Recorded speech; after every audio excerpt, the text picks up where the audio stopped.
The apparent ease with which Saddam's forces were so completely overwhelmed during the 44 days of the Gulf War raises important questions about how future wars will be fought and what kinds of weapons will be used. This program examines the technologies which seem to have played such a key role in Saddam's military defeat. A defeat which he now proclaims to have been a political victory.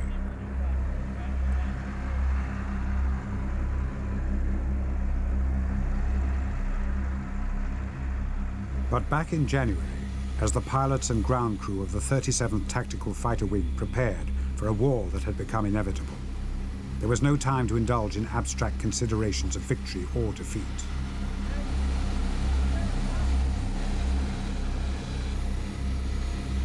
Within a few hours, this pilot would be dropping bombs in the heart of the most heavily defended city in the world, Baghdad. Hardly an attractive proposition, particularly in an aircraft which has no guns and no radar. But this pilot would be protected by a technology which no other aircraft in the Gulf could match: stealth. The F-117A stealth fighters are known as the Black Jets and are said to be undetectable by radar or infrared sensors.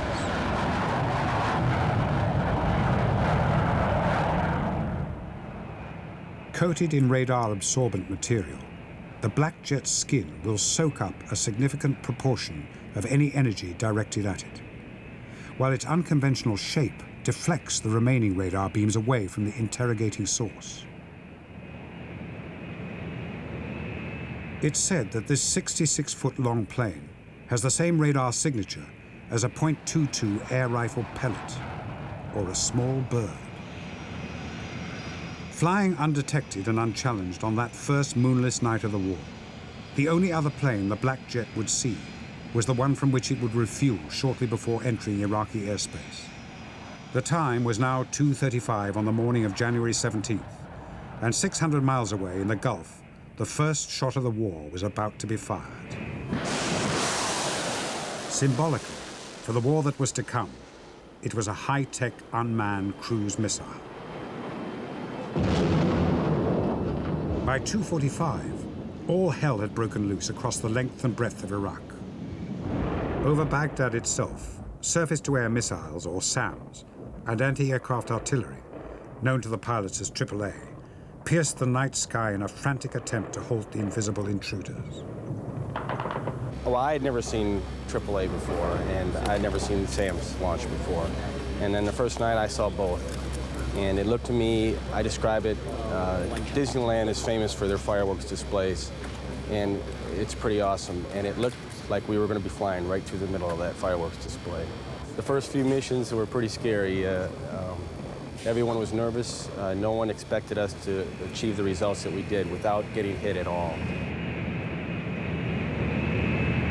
I think everybody was well pleased with the success of the stealth fighter, the 117. It did all that was expected and hoped of it. It went in, as far as we know, unseen and came out unseen. The very early waves were targeted against the Iraqi communication system for obvious reasons. Now, the fact that he stopped broadcasting at the precise time on target of the first wave was a reasonable indication that that wave had been successful.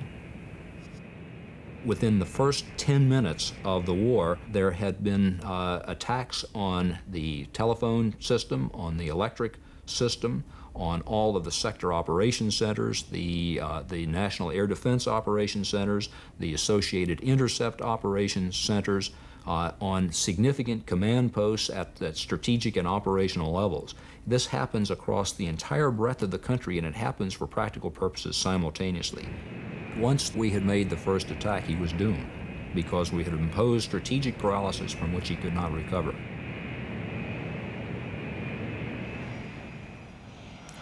Even as the dust was settling from the first of what were to be many bombing raids that night, the awful truth of Colonel Warden's observation must have been dawning on the Iraqi High Command.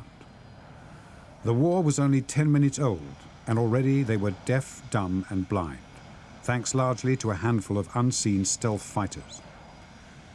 To those who had been planning for this night since the previous October, stealth technology had finally and dramatically proved its point.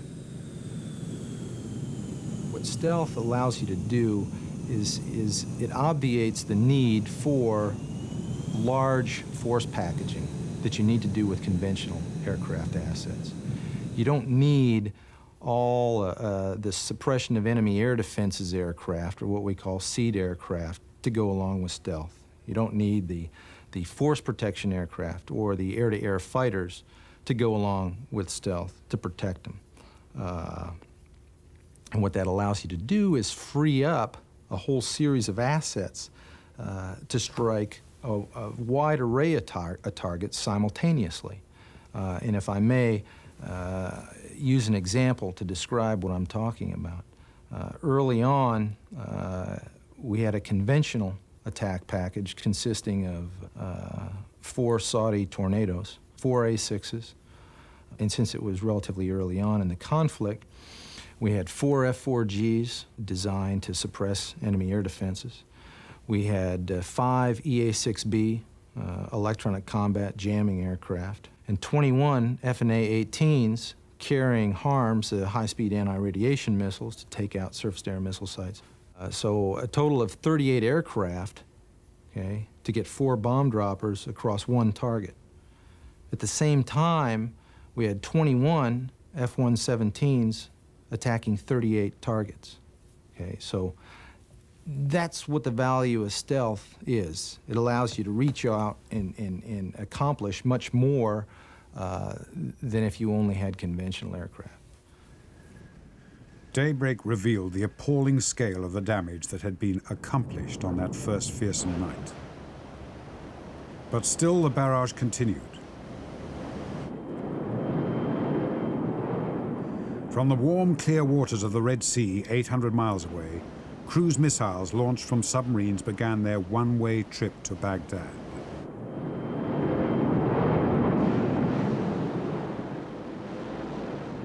More of the $1.2 million missiles were taking to the air from battleships stationed in the Persian Gulf. Navigating by radar along a carefully pre-programmed route, the missile is constantly checking the terrain over which it's flying, looking for rivers and roads, bridges and hills. It's been said that if a cruise missile were fired at the Houses of Parliament from the middle of the Mediterranean, it would be capable of selecting which window to enter as it neared Westminster Bridge. It's that accurate. There it goes. By day, cruise missiles were the only aircraft ever to fly in the hostile skies over Baghdad, since even a stealthy black jet can of course be seen. Instead, the coalition's air force's daylight missions concentrated on the Iraqi positions in Kuwait and near the Saudi border.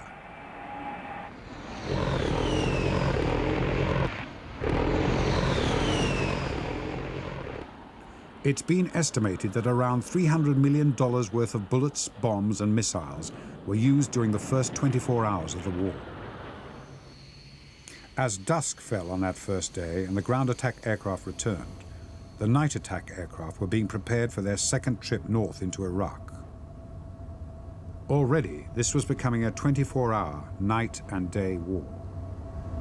Some guys never even saw daylight. You would get up when it was just starting to get dark, you'd go in a flight plan, you'd fly when it was dark, then you'd probably land about this time the sun was coming up and it was time to go to bed. So based on whatever wave you were, we basically lived at night while we were at war. While Captain McKelvey and his weapons officer Captain Chance were being briefed for their second mission over Iraq, the 25-year-old aircraft they would be flying that night was receiving the last few hundred gallons of its standard 4,000-gallon fuel load.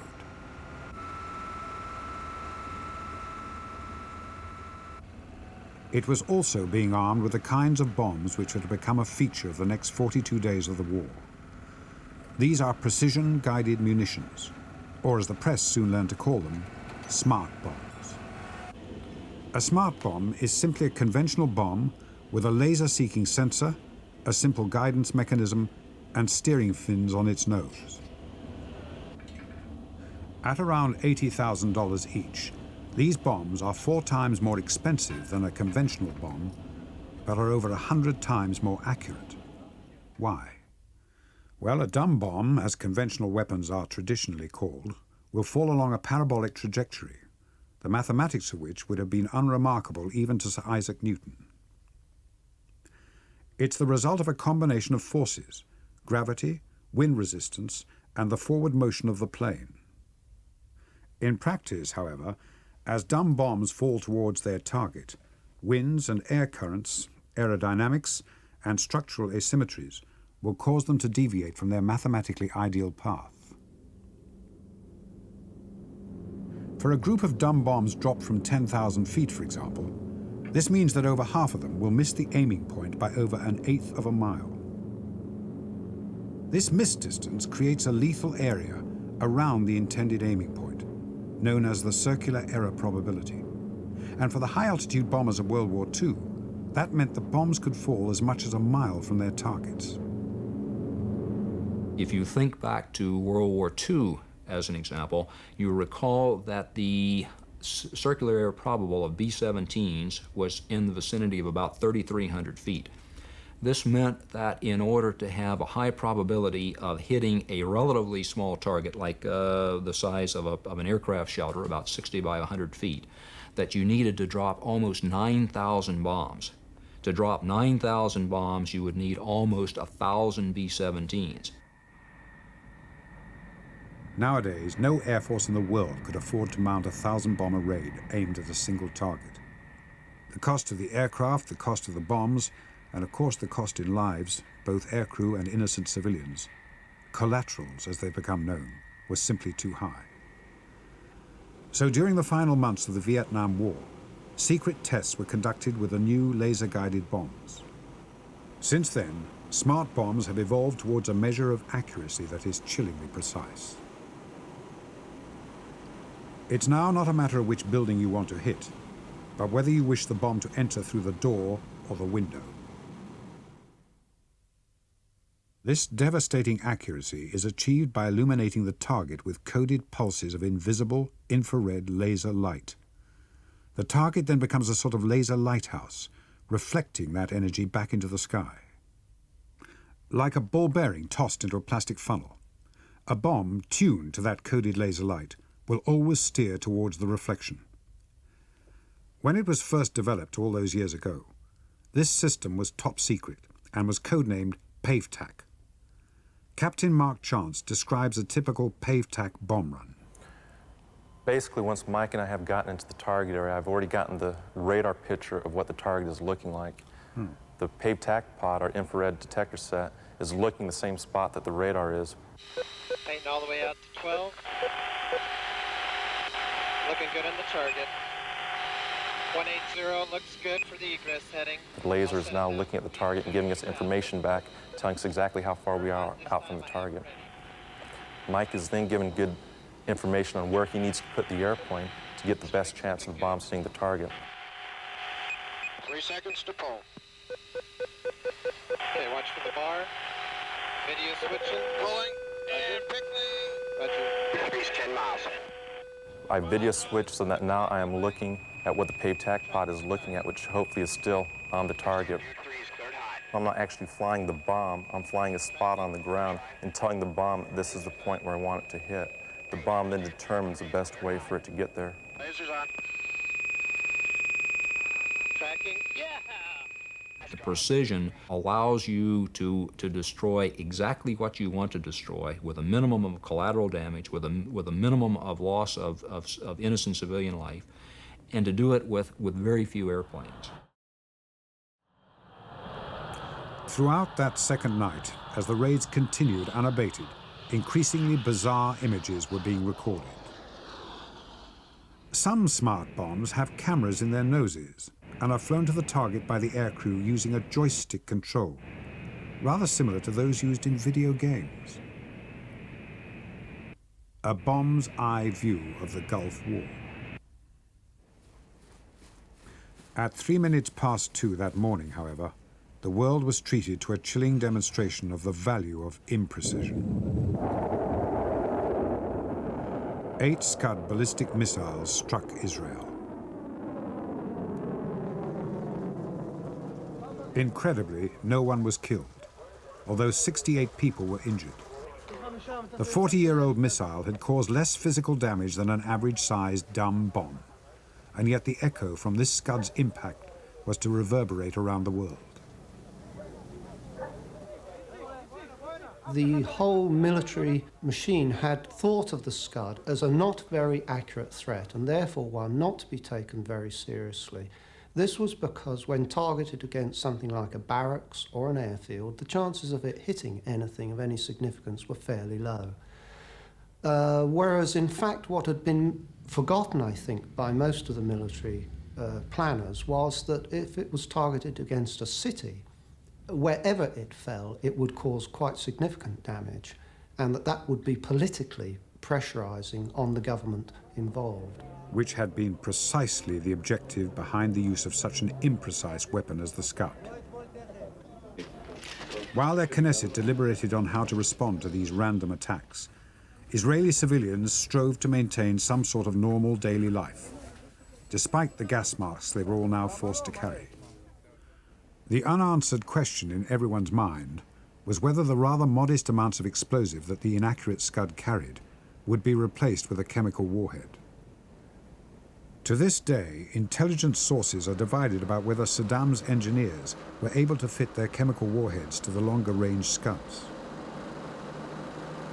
But what was well known in those early days of the war was that Saddam not only possessed chemical weapons, but that he would use them too, as he had 3 years earlier on the Kurdish village of Halabja. For months, the troops had been practicing what's known as the NBC drill. NBC standing for nuclear, biological, and chemical warfare.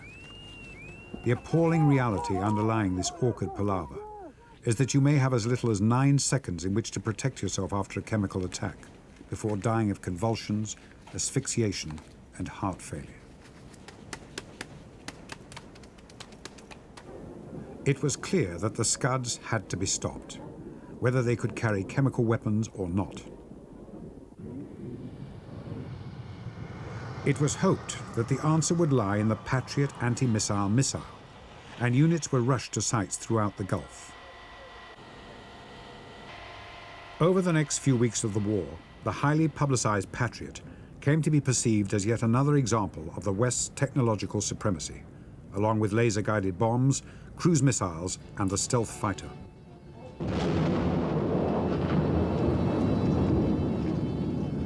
Once again, TV audiences were invited to marvel at the ability of technology to frustrate Iraqi aggression, unaware that an extraordinarily difficult technical problem lies behind this new type of Gulf War fireworks display.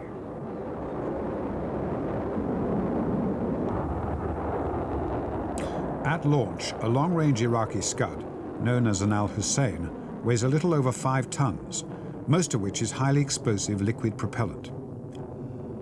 It will reach a height of over 150 kilometers before falling back to the Earth and into the sights of the waiting Patriot battery. The Patriot's radar will now begin to pay particular attention to this new object in the sky, and high-speed computers will calculate its trajectory, velocity, and potential impact point. While the Scud is still over 35 kilometers away, the Patriot missiles will be automatically launched, and that, says the textbook, is that. But the textbooks were wrong. Conventional wisdom on the Iraqi Scud was that it was a very simple target, that it would be very large, that it would be very slow, that it would be very easy to hit a very easy target. That turned out to be exactly wrong. Nothing could have been further from the truth. The Iraqi Scuds had been modified from the original Soviet design in order to reach Tehran during the mid-80s. But increasing the range of a ballistic missile also increases the speed at which it travels. So intercepting an Al-Hussein is a whole new ballgame. I think one way to think of the timing of these intercepts is to think of a goalie in a football game who has to deal with a penalty shot. And the penalty shot is fired at very high speed at the goal, and the goalie can only move at a moderately high speed. And so it's a real foot race to get to the ball to intercept it before it goes through the goal. And in this particular penalty shot, how fast are the missiles approaching each other? About 9,000 miles per hour. Now, as if the task of intercepting a ballistic missile traveling at 5,000 miles per hour with an anti-missile missile traveling at 4,000 miles per hour wasn't tricky enough, the long-range Iraqi Scud posed another totally unexpected problem. If the Scud re-entered the Earth's atmosphere at an angle, which it often seems to have done, the unequal aerodynamic forces on the lengthened missile would cause it to break up. This produced some seriously expensive headaches for the Patriot engineers. And on the first night in which they were used in Tel Aviv, no fewer than 28 Patriot missiles, $17 million worth, were launched at the debris from just 5 old Scuds, which had broken up into separate pieces.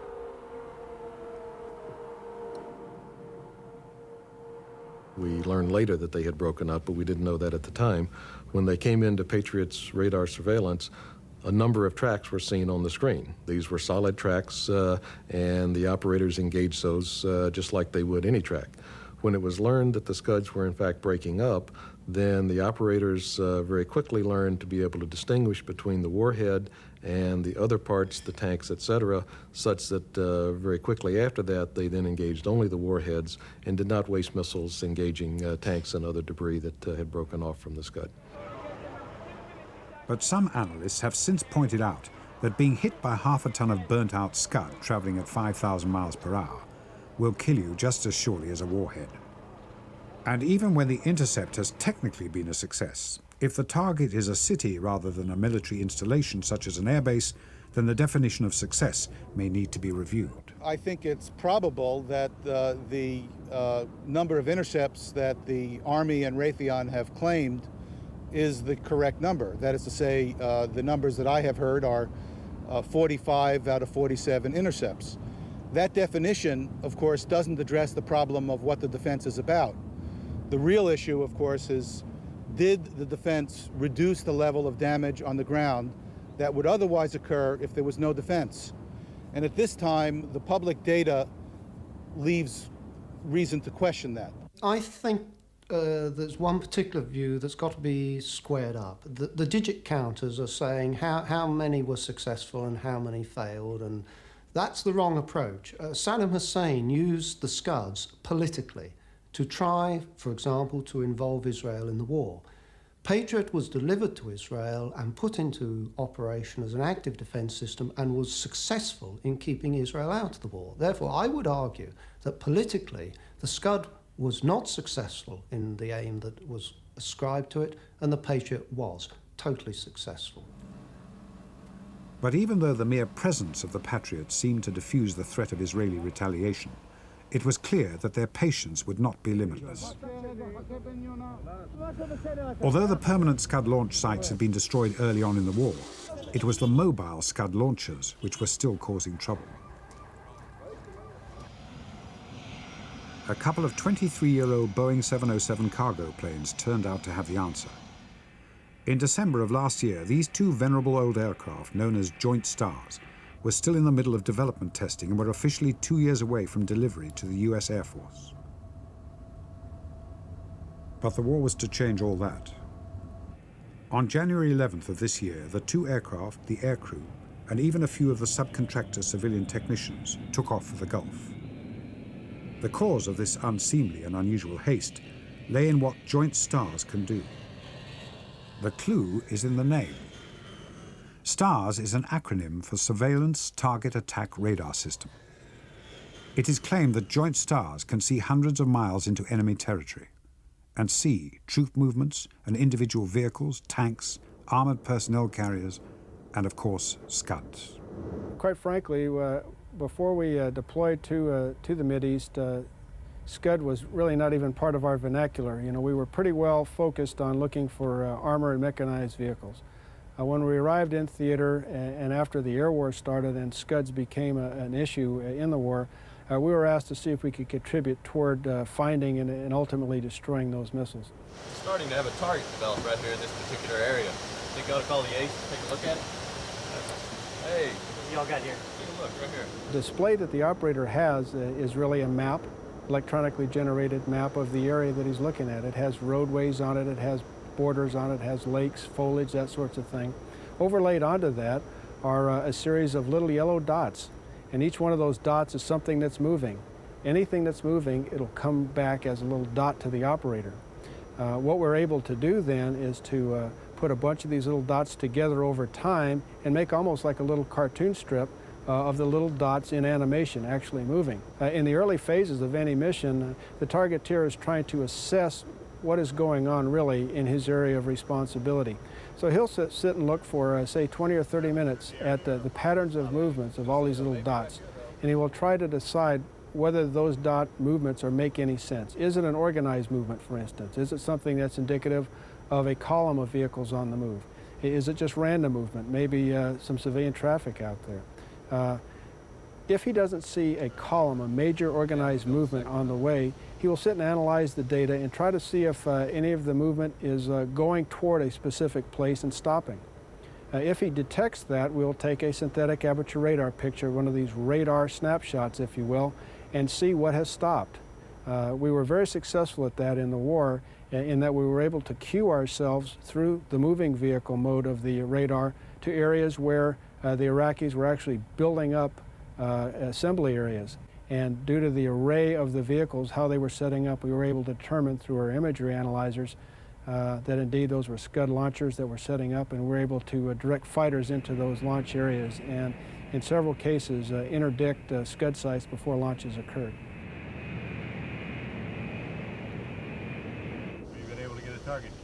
The success of Joint Star's Scud hunting experiences has triggered further avenues of research, but during the war, it was Joint Star's links with the ground which made it unique. One of its principal features is that the surveillance imagery which it presents to the airborne crew is simultaneously relayed to an Army ground unit.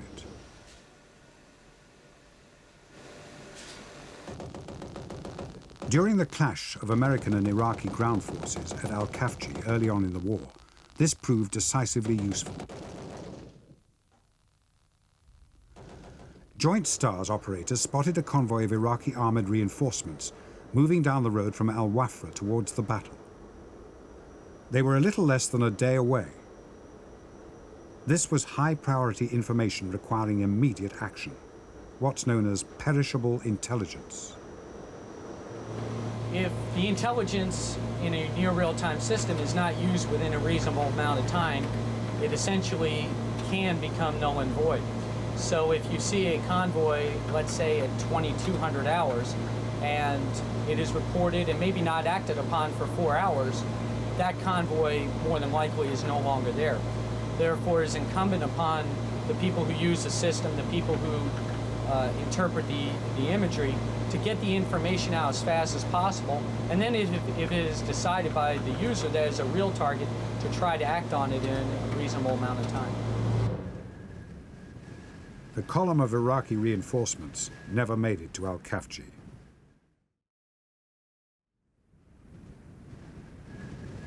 As one defense observer remarked, the implications of this technology are almost ungentlemanly.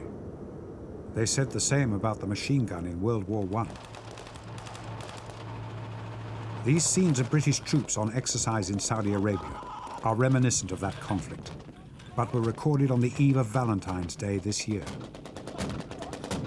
Despite the high-technology battle for air superiority that was raging to the north in Iraq, the ground forces knew that once they were ordered to advance, the war they would fight could easily deteriorate into hand-to-hand combat. If Saddam Hussein wanted to fight a World War I-style battle again, and there was some evidence suggesting that he did, then the high-technology coalition armies had to be ready. Old skills were practiced, with and without gas masks.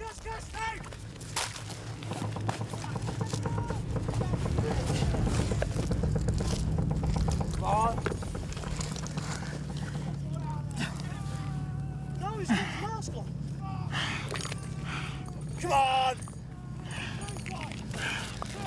He ain't waiting for you, boy! And again!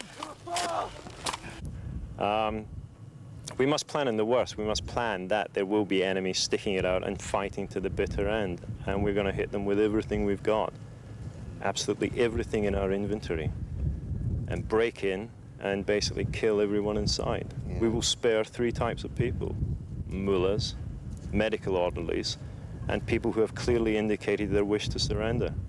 Anybody else will be killed.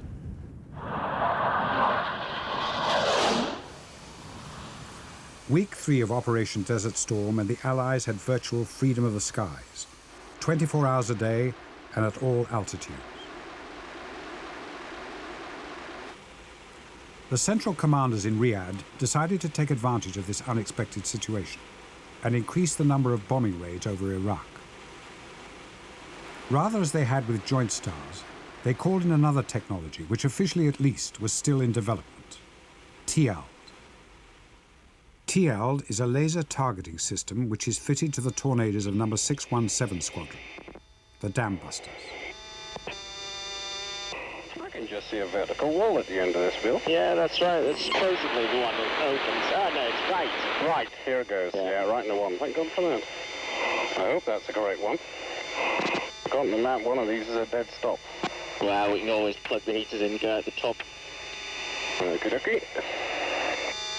Yeah, that was a box canyon, that one.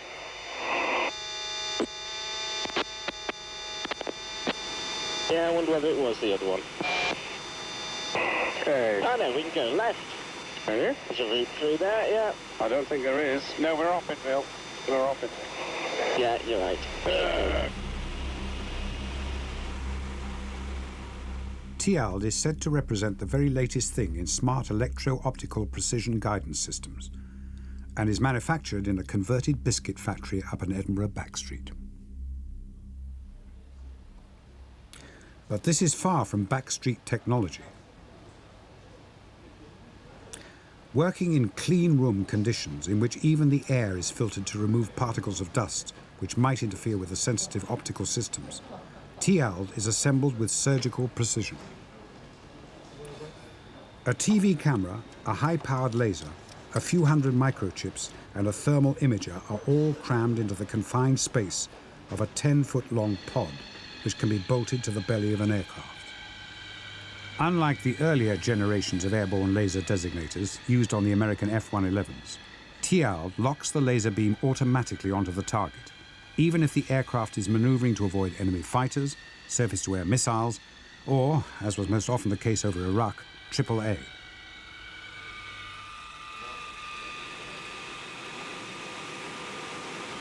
Okay, I've got some AAA coming up from the target area 4. Okay, RHWR is clear. Looking ahead, lowest concentration looks like it'll be coming right 120 off target. Okay. You back me up with some chaff? Yeah, 18 miles to run. Okay. Switch is coming. Live. Late arm is late arm will start. Okay, timing's running down. The mark's good. 11 miles to run. 35 seconds. I think it's going to head for. Yeah. Good mark. 30 seconds. Thanks. 25 seconds. Looking good. Waiting. Norwich 2, happy. 0-1. Nothing on the RHWR. Thanks, Paul. Okay. 15. Yeah, committed. Switch is good. Norwich 0-1. Stand by. Committed in the back. 7, 6, 5, 4, 3, 2, 1. Norwich 0-1. Stores away. All right. Chaff, please. Okay. Chaff's going out. It's dispensing. Camp time. 20 seconds. Check laser firing. Laser's firing. 25. Roger. Laser's firing. Back in the doors. 30 seconds to go. 20 seconds. And 5, 4. Impact. Bomb's gone. Right. LFR. Ground star. Field of view. Roger.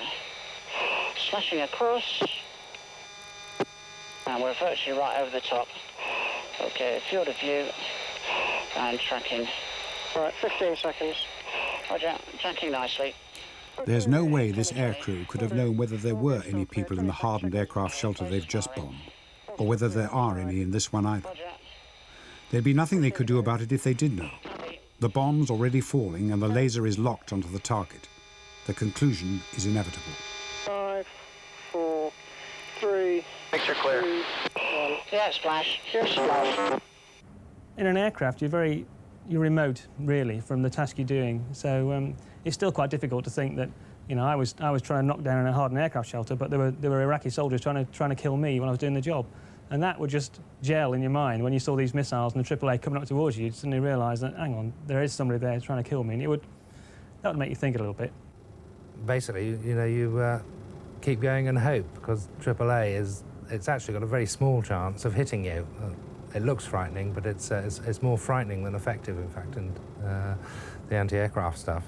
The surface-to-air missiles, when you get warnings on your warning equipment, then you keep looking for the missile, and particularly through the target area. Of course, it was the pilots who had the spare capacity to look out of the cockpit. The navigator was concentrating on his TV screen in the back, keeping the laser spot on the target. It feels uncomfortable floating around over an enemy airfield when you know there are a bunch of people on the ground, you know, wishing you weren't there and trying to do something about it. Certainly all my attention was on a little television screen. It's about a 6-inch square screen, and that was my whole world for that minute or so that it took. And comments from the pilot saying, "Oh, they're shooting at us, Harry." It didn't really go down too well. It was, "Shut up, I'm not interested, you know, just I'll do my little job." And if it comes to that, that was the pilot's job to look out and do the rest of it, while I was concentrating on getting that little bit right. And when Harry and his colleagues did get that little bit right, this was the result. Throughout January, the Iraqi pilots had quickly learned that they would be shot down if they took to the air. But now, in early February, they were learning another equally unpalatable lesson. Their air force was being systematically destroyed, even in the hardened aircraft shelters they had thought so safe. The shelters that they had built were really probably close to being the best in the world, and they had every right to believe that those shelters would be safe against anything other than direct nuclear hits.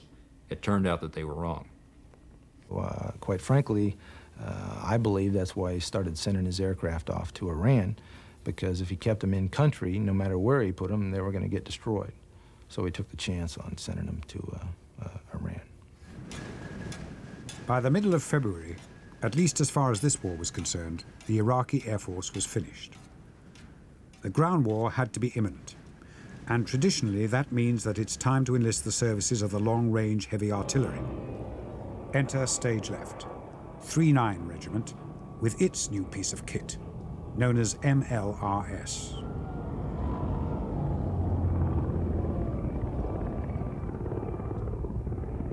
MLRS stands for the Multiple Launch Rocket System. It's an actually involved title, but it's American, a bit like that. It is a rocket launcher system which will fire in a single salvo, total of 12 rockets. They're contained in pods, rocket pods, which are basically packs of ammunition which can be loaded and offloaded from the launcher very simply. The rockets are fired in the space of about 45 seconds and will travel out to a distance up to 32 kilometers. 051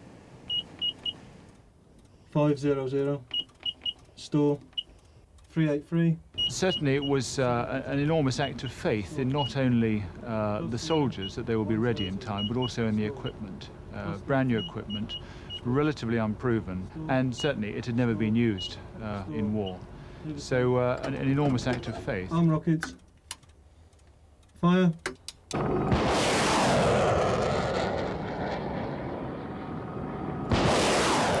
To the Iraqis, at the receiving end of this unholy barrage, that act of faith came to be known as Black Rain, because each rocket contained 644 anti-personnel bomblets, which would shower them with hot metal splinters. Meanwhile, the more conventional artillery batteries were practicing what's known as steam gunnery. To their colleagues, they're known as the Mop and Bucket Brigade.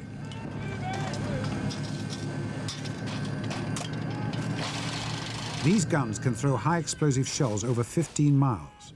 But the question was, what effect was the artillery barrage having? It's a very important problem, this, because upon the battle damage assessment depends a commander's decision as to whether he's going to make the next move. And, for example, in the case of the war we're talking about, whether or not when the land forces were going to be let off the leash and allowed to go forward. On February 24th, the ground forces began their advance.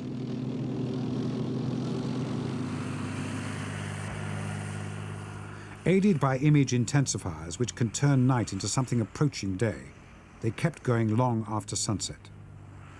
4,000 miles away in Surrey, their progress was being closely studied. In the west here, the British have breached through the defensive line, and what I want us to do now is to discuss the move for the next day, throughout the night, and the options which the Iraqis have. From the first day of the Iraqi invasion of Kuwait, military analysts in the UK and the United States had been playing top-secret war games, asking the question, what if? What if it rained?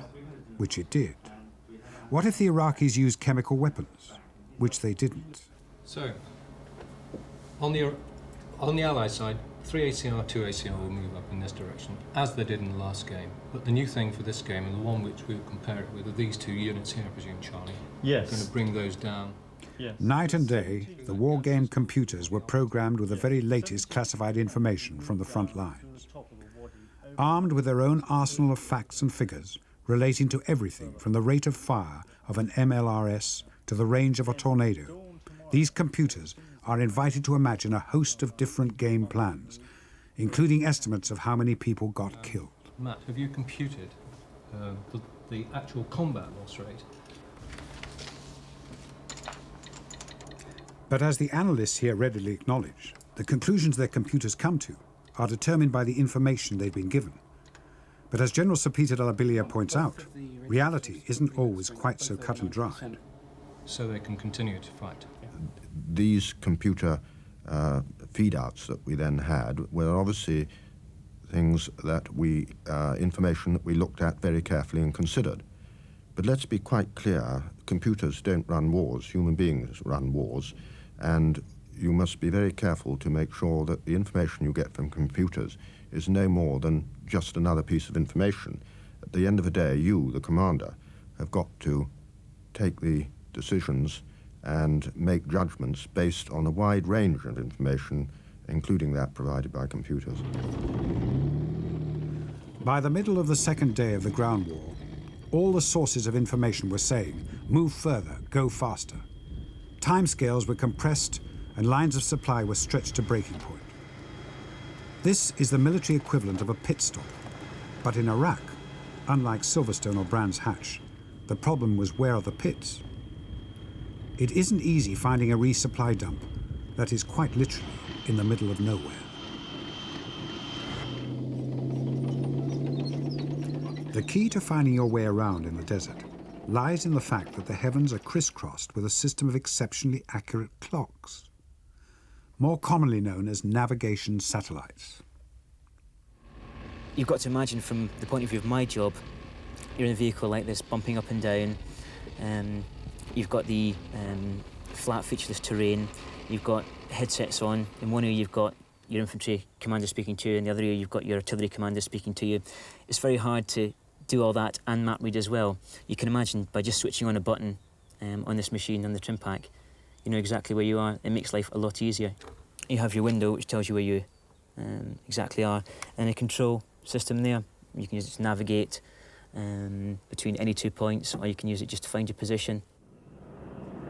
Certainly, I ignored my maps, threw them away, and relied totally on my satellite navigation device, because that was such a brilliant system. It enabled us to not only determine where we were at any given time, but also to key in where we wanted to go to, if we wanted to put in any waypoints, and it would actually navigate us, it would say left a bit, right a bit, the whole way there. The only trouble was, very occasionally, so about half an hour morning, half an hour in the evening, the satellites would obviously get into a sort of bad orientation, and we'd get the dreaded display saying GPS bad. Gloom all around, because it meant that it wasn't going to tell you where you were, it wasn't going to help you at all. So the show tended to grind to a halt during these periods. By February 26, the show was within 2 days of grinding to a halt for keeps. But it wasn't quite over yet. The Iraqis were beginning to pull out of Kuwait, and it was decided that they should be stopped before they could either regroup or escape. Over the following 24 hours, those orders were executed with ruthless efficiency. This is the view through an Apache helicopter gun sight. Does that look like a military vehicle? Roger.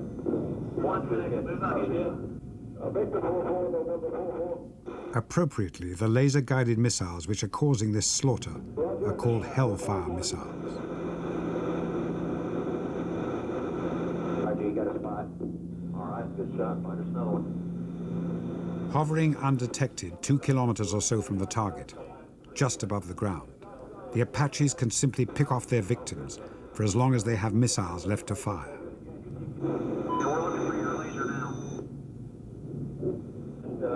Roger, we shot it. Did you hear it? The mother of all retreats was halted here, on what came to be known after the ceasefire as the Road of Death.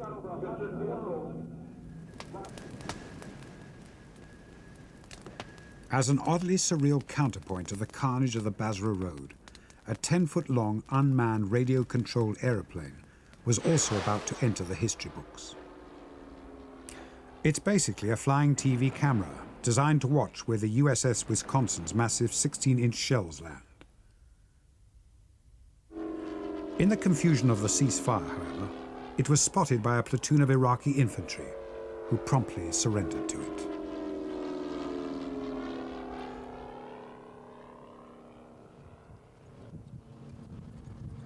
Elsewhere, Iraqi troops were surrendering in a more conventional fashion, hoping, as one Army Major briskly pointed out earlier in this program, that they would be among those spared. We will spare 3 types of people: mullahs, medical orderlies, and people who have clearly indicated their wish to surrender. Anybody else will be killed. It had been only 2 weeks ago that John Potter had uttered those chilling textbook sentiments. But since then, he'd experienced the fear and fatigue of war. It all seems to have happened in a very, very short space of time. I was amazed at just the pace, how intense the operation was, how fast it was, and how many positions we rode through. The speed of that we could move the armor, that we could move the Warrior, using the night sights, using the TI, and using the satellite navigation, and then engaging the positions. And the total isolation and the silence, it's so quiet inside the vehicle because of the soundproofing. It's not like being out on the ground. Get outside the vehicle, and sure, all hell is breaking loose. But inside the vehicle, you're cocooned from it, and there's almost a false sense to it. It's like a computer game, looking through the sights, the night sights, the lack of color, the false color of the objective.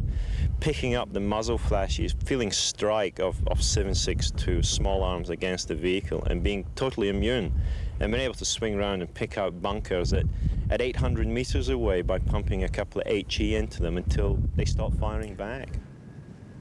Everyone has now stopped firing back, and Iraqi forces no longer occupy Kuwait. That was, after all, the point. But what else did the Gulf War achieve? What lessons were learned? What messages did the Americans send to the world by conducting this war in the way they did? What messages did we, the voting public, pick up?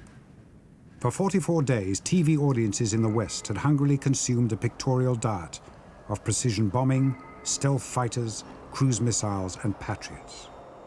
We have the technology, the images implied, to win any war, anywhere, against anyone, quickly, precisely, cleanly. But what we rarely saw was what the weapons used in our name and on our behalf actually do to people. Our soldiers did, though.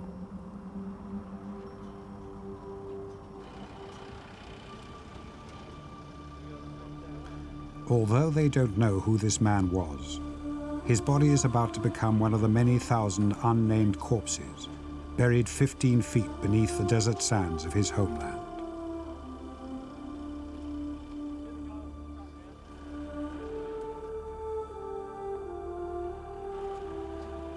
As an Iraqi conscript, he didn't ask to go to war. He didn't expect to die. and probably neither saw nor heard what killed him.